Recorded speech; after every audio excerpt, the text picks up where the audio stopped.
Josini Shukayet, swear to tell the truth, the whole truth, nothing but the truth. So help me God.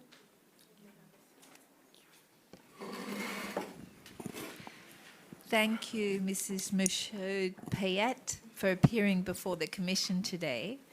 We appreciate you coming. The Commission called you in case 0123, which concerns the death of Marjorie Baker. The Commission received information that you were a radio producer, presenter in 1986, and that on the night Marjorie Baker died, you took a public bus on which Douglas Cedris was also travelling. And according to the evidence received by the Commission, Mr. Cedris was intoxicated and was telling you that he was going to kill Marjorie Baker. So having received that information, the Commission wanted to call you and hear from you whether that actually happened, whether that was true, whether there's any relevant evidence you can give us in relation to the case of Marjorie Baker. So, thank you. The floor is yours. All right. Thank you, Madam Chair and Deputy Chair. I would like to say a fraternal good afternoon to all my colleagues here, Eileen, my bishop, Marie-May, Brother Jack, and Mrs. Purvis. So we finally get to meet in such an undesirable circumstance, right? Anyway, before I answer your question, Madam Chair, I would just like to, perhaps people would be asking now, what is my mission here and what is my relationship participation in this case? So it's good for me to state, to give a little summary of why I'm here. It's true that I was a radio presenter at the time. I was working for Radio Seychelles, and Marjorie Baker was my head of radio, and Douglas Cedris was our senior technician then. So we had good and cordial relationship.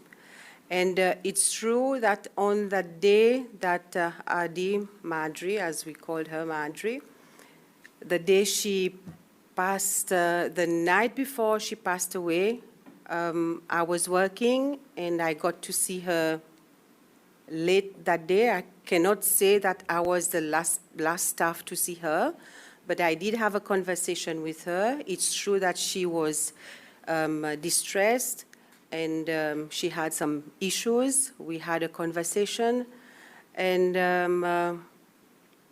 I was working the early morning shift, which we called Nouveau Jour at the time, which requested that we get to the radio station by 5:30 latest. And so I was on the next morning shift. And it's true that Marjorie on that night, it was around 4:30, 4:45. It's true that we did have a conversation, but I was very young at the time, around 20-ish. So she was, we were talking, and I was asking her, what is the problem, Marjorie? Why are you looking so distressed and crying? And she says that she was having some issues with Douglas, and that she was scared, she doesn't want to go home. And I said, Marjorie, if that is how you feel, then perhaps you should alert the police that you feel threatened and you're scared to go home. And I said, but why don't you and you just talk things over, and perhaps you can resolve whatever the issue was, because I had no way of knowing what was happening, what was behind the scene, and nothing at all. As innocent as I was, that's what I told her. So I bid her goodbye, and I left for home, which was already late because normally an early morning shift we used to finish in the afternoon.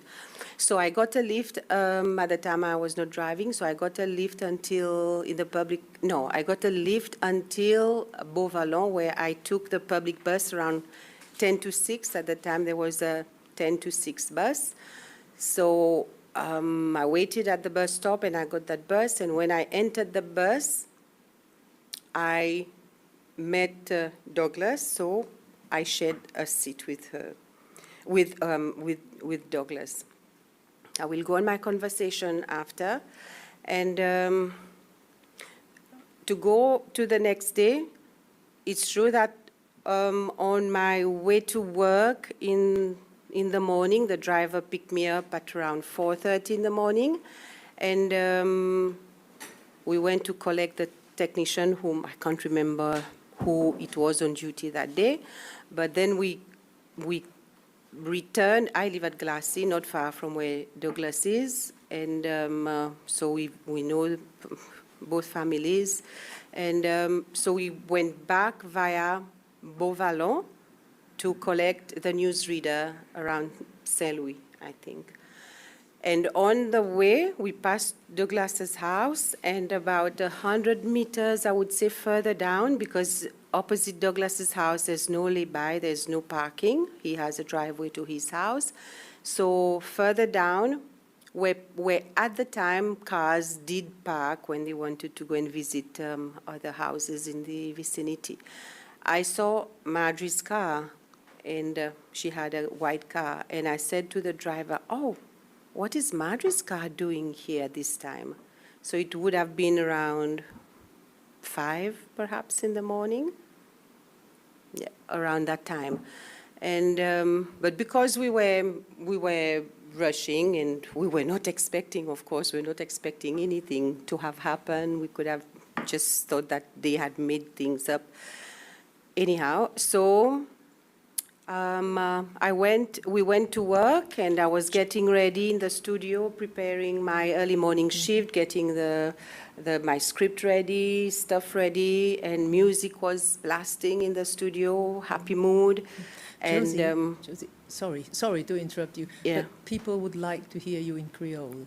in Creole, Yes. why? Would you mind? So, but I'm about to finish. I don't have a long story, unfortunately. If you, Well, okay. I'm about to finish. Après, Yes. demande aux questions créoles. So, yeah, and et oui, après la sécurité, il tape la porte studio. Il dit moi comme ça. Moi, par exemple, dit innocently, moi dit because I love music. Par exemple, dit là quelqu'un vient disturb nous. Moi dit là quelqu'un encore qui mort.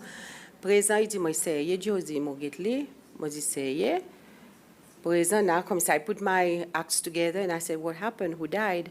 Présent, il dit my Marjorie. I got a shock. I said, Marjorie? And he shook his head. He said, yes. And now I realized that things were really going to be different, and all hell broke loose, as we would say. And so I went out to take, at the time, we had to go out to the security gate to take the death messages, which was, of course, were signed and attested by the Seychelles police. And Marjorie's family, I'm not sure if it was the sister or the brother, but there were, I think, 2 or 3 of them. And they came to give me the death message, which I read with much sadness. And so that is it. And we went to see, I accompanied my director and a few colleagues to the morgue to see her body. And it's true that she had 7 stab wounds on her body. And I can't remember the funeral, though. It must have been such a traumatizing experience after that. I can't remember if I went to the funeral or not. But the next thing I remember about the case was I went to listen to the hearing of Douglas at Supreme Court. And there again, I can't remember if I was inside, but I don't think so. I must have been outside. Perhaps we were not allowed inside. But we were waiting for the verdict outside. And when he was sentenced to life imprisonment, I made sure to, when he was walking past, I hugged him. I said, Douglas, why did you why did you not listen to me, Douglas? Why? You see what has happened? If you had listened to me, you would not have been like that, my friend. And I said, but in any case, be a good boy in prison, and you will surely get a pardon sometime if you behave well, and may God be with you. So we parted. He went with the police, and our lives continued at the radio. But because à cause comme si dit on peut pas se voir une situation painful nowadays. Mon pachavodo, I have a good relationship with Douglas's children, and mon pas envie. I don't want to be that person to open closed wounds and to bring unnecessary pain to innocent people. So if it's possible, I would relate the conversation I had on the bus with Douglas privately. And that is all I have to say. Okay, so we will move into closed session. Okay.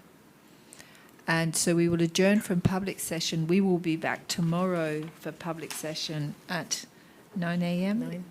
Mhm. Okay, yeah. And we will go into closed session now. So we will adjourn this session.